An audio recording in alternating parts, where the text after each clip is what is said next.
Hey you guys, welcome back to my channel. My name is Jasmine Tate and I am talking all things cleaning. On today I wanted to talk a little bit more about 1099 versus W-2, right? Or employee versus independent contractor.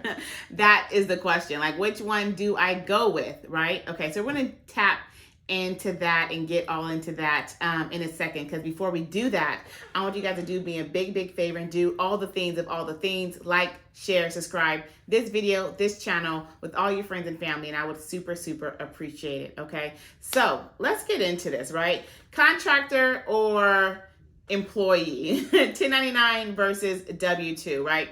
I would love to say that there is no right or wrong. I really would. And that is all honesty, that there technically isn't any right or wrong. It's really kind of just based upon like what's your preference. Okay, you can be completely successful with either one of those companies. And yes, I have heard some that will say, it's their opinion that, you can't, it's not really a full company unless it's, employee. But I beg to differ. I don't 100% agree with that. I don't feel like my cleaning partners, my team needs to actually be W-2 employees to make my company any more seen as a business or company than it is with actual contractors. I know a lot of very successful cleaning businesses that have contractors, right? That have several, 30, 50 plus contractors. Okay, so it can totally be done, right? Now, I just want to talk about a little bit of why I prefer contractors. Now, first, if you are just starting off with this business and you don't have access to a big capital budget, then contractors is going to be the best way to go, because there's not going to take any upfront money. You don't have to worry about the taxes and fees and all of those things that is associated with having W-2 employees, right? So if you're just starting this business, you're like, yo, Jazz, I've been watching the videos and I love it. I'm ready to I'm ready to get up in there, right? Then contractors is going to be the best route to take. And that's what I did, because it didn't require any upfront money. I needed to just find the best qualified, reliable cleaner that I can partner with, that can provide the service, an excellent service to my clients. Okay. And the best part about it is, not only do I not need any upfront money to worry about taxes and fees and all of that stuff, I don't have to worry about buying their supplies, buying their equipment, putting gas in their vehicles, covering their insurance. Like, none of that had to be covered by me. So when I am finding my contractors, I'm finding my independent contractors, my ICs, my 1099s, partners, whatever you want to call them, service professionals, okay, whatever that word is that you identify them with, right? I am requiring that they have their own cleaning supplies and equipment, right? So that way I don't have to provide that. I don't have to come out of cost and manually purchase these items for them. No, it needs to come with them. Okay, it good equipment, right? Nothing that's like the vacuum cleaner is going to make the house smell worse than what you started cleaning it with, right? I mean, like, good, reliable equipment. Okay, so that was like the biggest thing for me. Like, oh my God, I could actually build a business where the work is not required to be done by me, but I'm actually finding people that has their own supplies and equipment. Like, this can't be real, right? But it was. People get so upset when I say it's just that simple, but the math was mathing when you can do the work. Okay, like, the math is mathing, right? You find that good, reliable cleaner. Does it sometimes take a little bit longer to find that person? Yes. Is it going to find the first try? Maybe not. I'm not saying that the work is not going to be needed. I'm the first one that's going to say work ethic, consistency, and persistence matter, baby. Okay, you just can't be like, yo, one day I'm going to be like, I'm all in, I'm doing things. And then the next day you're like, oh, I was supposed to do that, right? Like, no, it is consistent work, especially to find that right person. The livelihood and the success of your business depends on how good your cleaners are. Depends on how many reoccurring clients you can get out of that cleaner doing that work, right? I mean, like, literally, like, you can make 6 figures off of one cleaner, right? 6 figures off of one good cleaner. Okay, so it totally matters. So that is why I went that route. Right now, there are a couple of tricky things that fall in with the W-2, with the 1099. Okay, I always encourage you guys, please do your own due diligence, do your own research. Different areas, different states have different requirements and different laws and stricter laws, like California, New York, Tennessee. Like, those are some areas that have maybe some stricter 1099 laws. Okay, so make sure you do your homework. All right, but there are some fine lines of different things that you can tell them to do or tell them not to do. Right, like you legally and technically cannot tell them when to be somewhere, where to be somewhere, and how to do the task. Okay, because if you are telling them those things, then they fall under the employee category. And then what happens is, let's say by chance, they quit or they stop working, they stop responding, or whatever the situation is, and then they try to go get a nice little unemployment check, right? And unemployment, okay, well, tell me your last few employers. And they're like, well, I did some side work, but I wasn't working. Well, tell me more about it, right? And then they start answering yes to these series of questions. I don't know these questions. They're like, I'm not saying like they're secret, but I don't know these questions. But they start saying yes, like, they're gonna be like, oh, well, that kind of classifies as a job, like as an employer. And if you're not paying unemployment insurance, right, you're not paying into that, then you're gonna get fined and still have to pay that person's unemployment insurance, pay that person unemployment. So you have to make sure you do your homework. So that's why, you finesse the way, you manage your business, right? Like, you have a arrival window. Like, hey, yes, the appointment is at this time. Can you, be there within the arrival window, right? This is, we offer a deep cleaning, standard cleaning, move in and move out cleaning, right? When I'm having my onboarding meeting, I give them like a welcome packet. Inside the welcome packet, I'm like, hey, these are the services that we offer, and this is the information that all of our clients have of what they believe will be included and will be done and touched during these cleanings, so that way they can know, right? Because they have to understand, like, it's a equal partnership. My side of the deal is that I'm going to work my hardest to give you consistent clients, to give you consistent work, to be able to give you consistent pay. Your job is that you keep these clients happy, that you provide an excellent service, right? Because if it doesn't work out, then I'm like, hey, unfortunately, this partnership is not going to work out. And then now you're without receiving money. So they need us just as much as we need them. Somebody asked me, like, well, what is the benefits? Like, what are incentives that you're telling them to come work with us, to come partner with us? That they need money? That they need money? Like, everybody wants to get paid, right? If they are in the arena at this moment of, like, working for another company and being subcontractors or a 1099 contractor, then they are trying to seek out clients, right? So that is the incentive.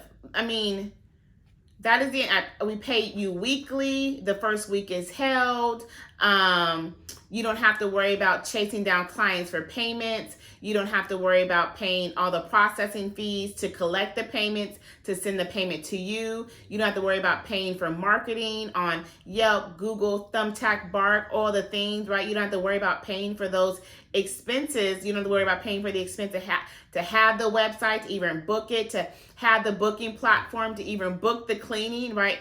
All of those things, they don't have to worry about. They're literally just waiting for a call, a text, or a notification sound to let them know of an upcoming job.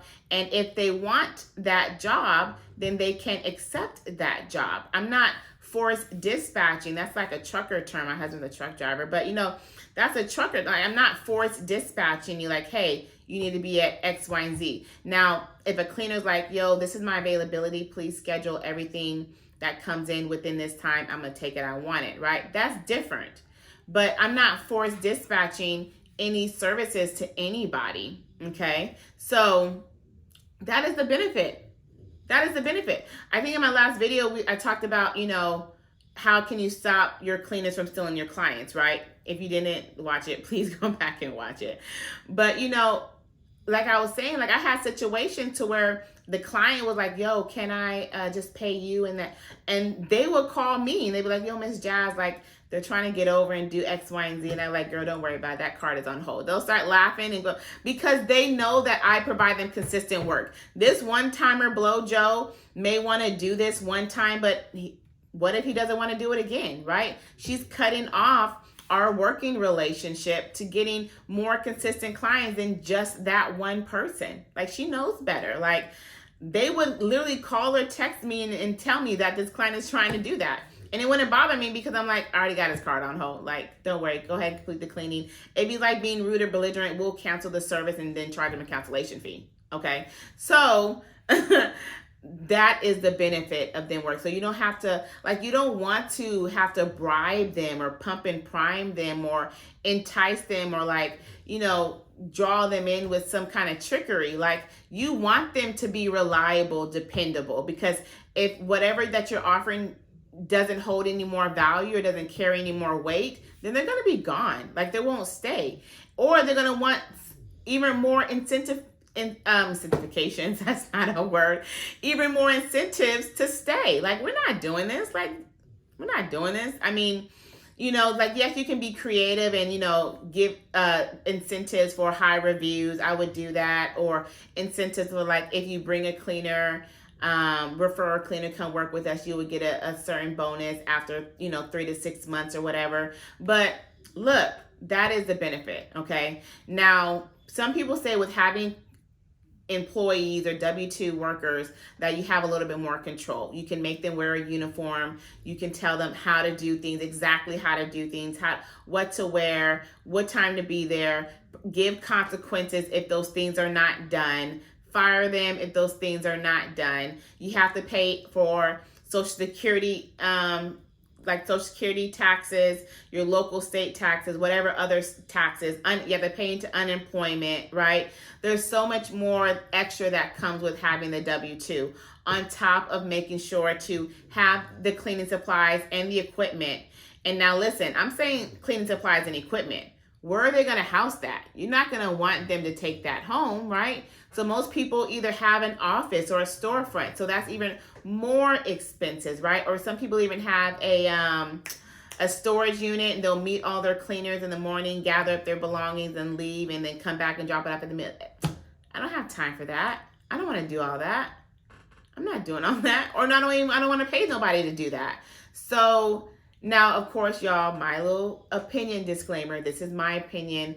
And I just feel like running your company with 1099 contractors is so much easier, right? Are there some different things that you need to navigate around? Yes. But like anything, yes, right? Like, I have to make sure that they're reliable and dependable and they will show up for the job. And no, I can't give them consequences, right? But you just want to make sure that you are aware and educated of the different laws that are provided in your state and in your area. Find the right ones, place the right ones, give them jobs, okay? Pay them. They have their own supplies, they have their own equipment. Can you terminate contract because they breached their contract because they did not provide a good service? Yes, you can do that, okay? If that person does not work out. But it's the best way to start. Now, if you want to later convert to W-2 employees, awesome, do that. I have a lot of students in the academy that have. Even my first beta class, I want to say three of the students at that time, that beta that launched 6-figure businesses, all converted their ICs into W-2, right? That was like the goal that they wanted to do. That was awesome for them.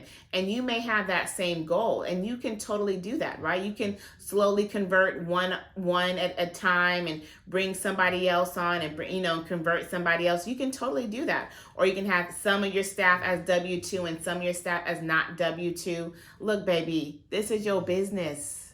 You can run it exactly how you want to. That is the whole benefit of it. That is one of the benefits of this being your business, and you can run it how you want to legally. All right. Don't be trying to get me caught up talking about Jasmine said I can run it how I want to, and I decided not to pay taxes because that's what I don't want to do.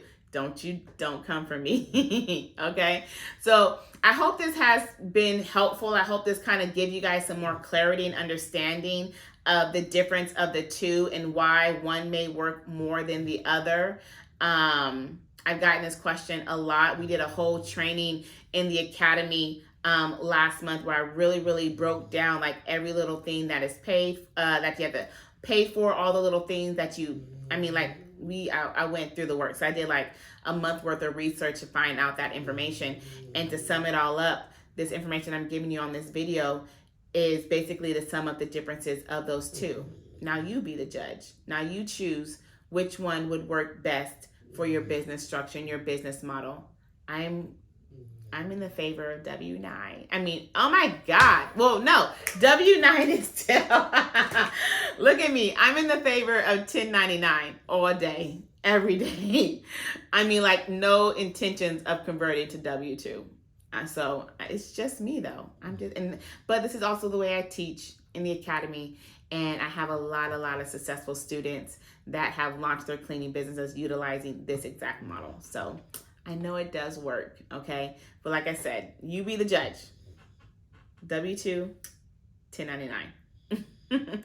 All right, you guys, I hope the video has been good. Drop more questions down so I can get to your questions. Also, like, share, subscribe, do all the things of all the things. And if you want that more in-depth training video on that topic, plus way more training videos, then join the CEO Cleaning Academy. It's only $69 a month. You get me every Tuesday for live training. I mean, we're like doing some in-depth, and we're like on that thing for some hours, okay? Live training, live Q&A, plus the full blueprint of how to run, launch, grow, and scale your 6-figure to 7-figure cleaning empire, okay? So all of that, plus more, you will get that for only $69 a month, all right? Love y'all. I'll see y'all later. And then hit me up in the DM if y'all got more questions. All right, bye.